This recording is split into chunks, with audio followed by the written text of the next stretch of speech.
ஜிவிக்கு வந்து அந்த ரொம்ப ஒரு மாதிரி எப்படி சொல்றது வில்லேஜ் சைடோ இல்ல அந்த ஊர் சைடோ கொஞ்சம் ஒரு மாதிரி ஏத்துக்க முடியல. நாங்க ஒரு மாதிரி இந்த படங்கள் பார்க்கும்போது கிளாஸா வெஸ்டர்னா பார்த்தோம். அந்த அட்டம் பண்ணும்போது ஓகே எல்லாமே ஒரு எக்ஸ்பெரிமெண்டா இருக்குல்ல, அதையும் அப்ப அடுத்த படத்துல நீங்க மாத்தணும் பண்ணணும் அப்படின்னு நினைக்கிறீங்களா இல்ல எப்படி பார்க்க வச்சு செட் பண்ணிடலாம் அப்படின்ற மாதிரி?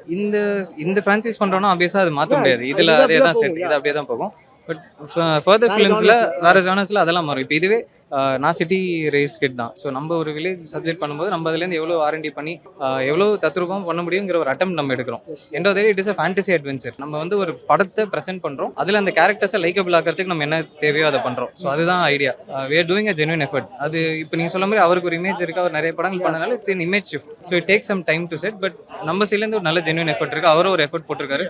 ஸ்லாங் முடிஞ்ச வரைக்கும் நாங்கள் எடுத்திருக்கோம். அட் த சேம் டைம் நாங்கள் ரொம்ப ஸ்லாங்கும் போல, ஏன்னா புரிதலும் இருக்கணும்னு ஒன்று இருக்குது. ஸோ இதெல்லாம் தான் ஐடியாஸாக இருந்துச்சு.